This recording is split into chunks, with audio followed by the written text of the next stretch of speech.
Desire is a wonderful thing, isn't it? Desire that you believe is delicious. Desire that you doubt isn't so good. But desire will always be within you, whether you want to admit it or not, because you are perceptual beings and you are always sifting through contrast and coming to personal conclusions about what you want. And you've been doing it for a while. You were doing it even before you came into this physical body. So there is a momentum of desire within you that you can't squelch. You can hinder it, which is what negative emotion is, or you can encourage it, which is what positive emotion is. But desire cannot be squelched.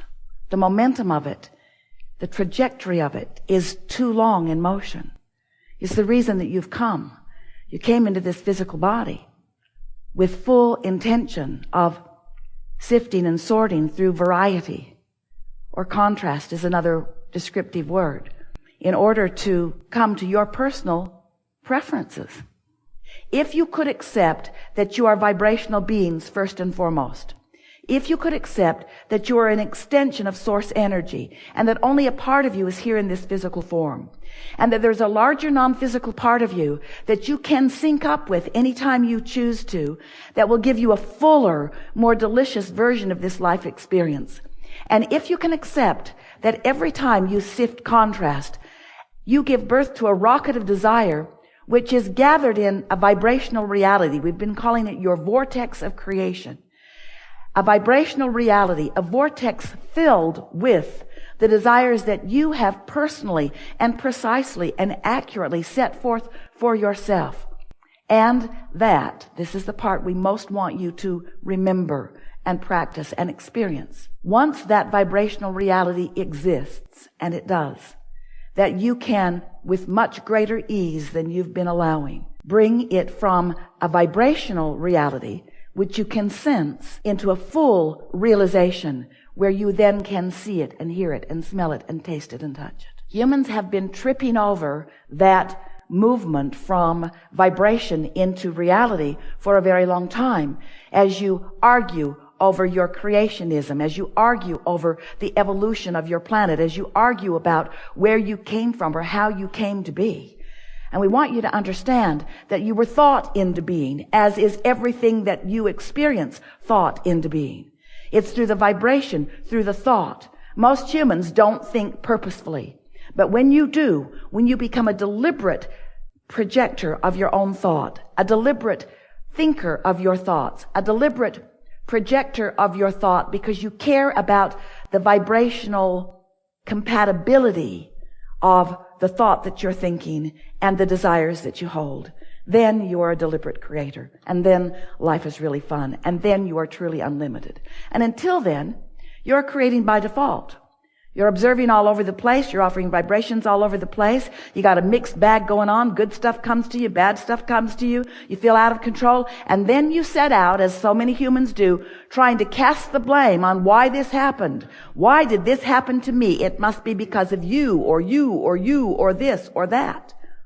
Mostly I think it is my mother's fault. But when you become a deliberate creator, when you accept these principles that we are laying out, and you test them through your own personal experience by deliberately finding a frequency and practicing it and holding it until the emotion within you about that subject feels good to you consistently. And then you begin to see the evidence of your vibrational stance moving steadily into your experience. So how does that vibrational version translate into something that you can experience in the fullest sense? What causes it to manifest? What causes it to become the reality that is in the bank account rather than in the vortex? How do I get the money out of the vortex and in the bank? And we say, first by accepting that it's in the vortex, that you put it there. And next by understanding that you have to find a way to accomplish the frequency of the vortex and maintain it long enough that enough momentum can ensue to deliver it fully to you. Sandy and Esther were walking through the back hallways of the hotel, coming from Esther's suite down to play with you. And Sandy always marks the path. She goes ahead, finds it, even puts some little arrows on the wall, because it's a little confusing in the belly of the well, you know. Lots of corridors and lots of places and lots of possibilities and lots of turns. It's a maze. Some hotels even more amazing than others back there. And so Sandy scouts the route and makes it clear for Esther, sort of like your emotions do for you. And then they came today to the doorway behind the curtain, and it was locked. Almost there, but can't get in. And Esther just smiled as Sandy began to run down the hallway. She was going to go get someone. And at that moment, two people walked up, and one of them had a key to the door. And Esther said, "Isn't it always that way?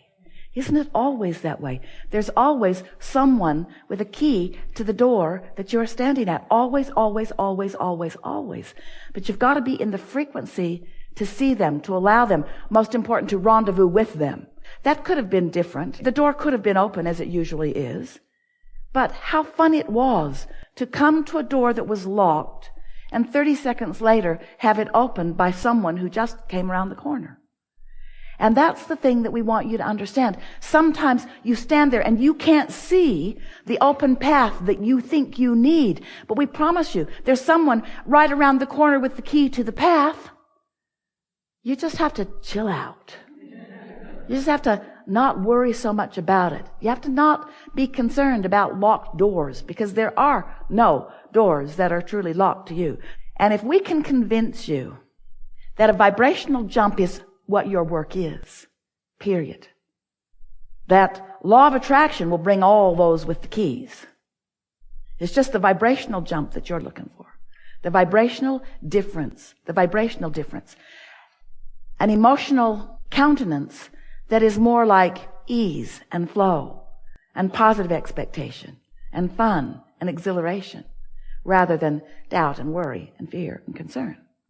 So it's our promise to you that you'll do some shifting today, because you just can't play in an environment like this without shifting. It's also our desire to explain to you that we understand where you are. You're doing really well. It's pleasing to us that you want to be here on the leading edge. Esther is so enlivened by the nuggets that she knows we will all discover today. The new way of having an experience together. The new clarity that is certain to be yours. The new understanding that is certain to be yours. And most of all, the new vantage point, the new set point, the new relationship with life, the new relationship with everyone you know. So, now you know everything we know. What do you want to talk about specifically? Begin right here. I'm in the hot seat. You are. I've really been practicing this being deliberate. It's sort of amazing. Well, nothing less than that feels as good. It's fun to stumble on conditions that are pleasing, but it's ever so much fun to plan them and practice them and anticipate them and then experience them. Isn't it? Isn't it? Isn't it? Isn't it? It's incredible. Yeah. So I said earlier, because I was the greeter, I'm going to be the first one. I didn't say it to anybody but me. And us. You think what you think is a secret?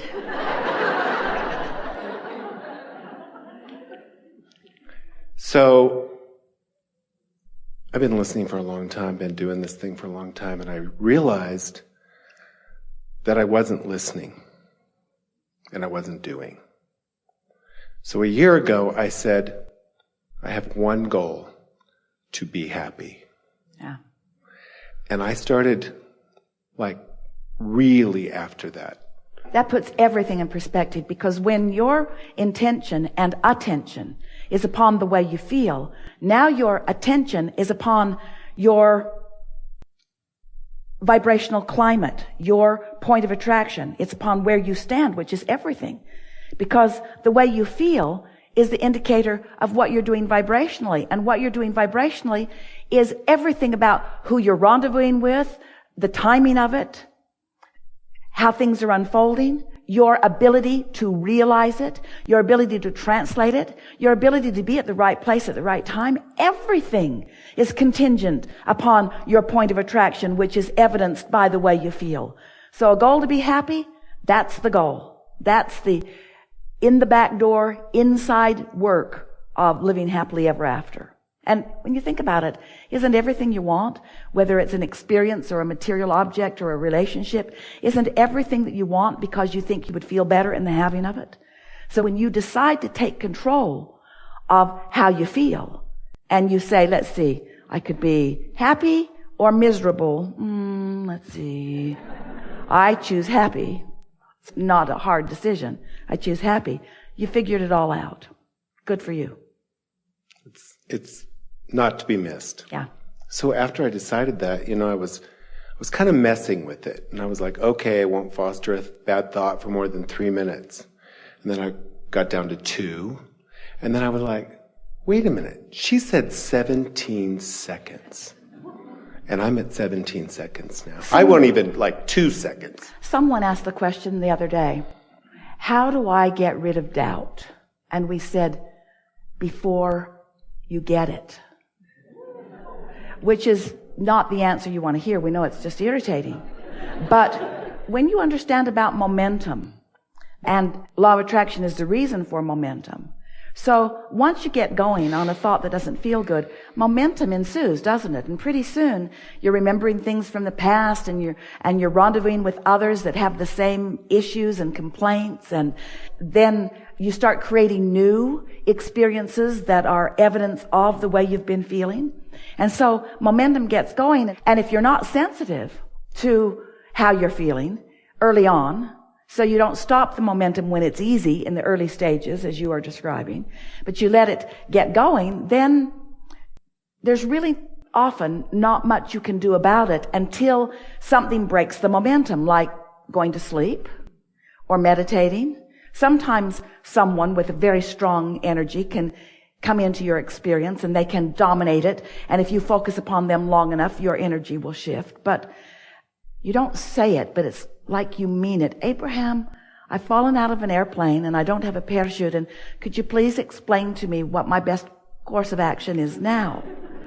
And we say, hang on, it will be over in a little while. Because momentum is momentum, and sometimes the momentum gets underway. But when you are aware of momentum and you are aware of law of attraction, and you know what we know, that when you hold a thought for as little as 17 seconds, more momentum happens because another thought like it joins it. And then another 17 seconds, more momentum and more momentum. And whether it's a thought about something wanted or unwanted, momentum is happening. So if you are not caring about the way you feel, as Esther told us many times in the beginning of these conversations, I think I'd rather be right than happy. You ever been in that situation? Sort of conversing with someone in the beginning turns into an argument soon enough, but you know that your perspective is right, and they know that their perspective is right, and you really want them to understand that your perspective is right, and so you keep talking about it until there's enough momentum that's going that you make your perspective right. Esther would say to us, Abraham, but it's true. It's true. Why would you not want me to verbalize these factual evidences? It's true. And we say, well, the reason they are factual evidences is because someone made them true by focusing upon them. Do you want to do that too? Oh. That sort of puts fact and evidence in a whole new place, doesn't it? So when you decide that you want to be happy, it sort of makes you not want to watch some of those television programs. When you decide that you want to feel good, it sort of makes you want to put some separation between you and some facts. Some facts that are certain to activate some vibrations within you that are going to prevent you from being one who easily receives what you've put into your vortex of well-being, you see.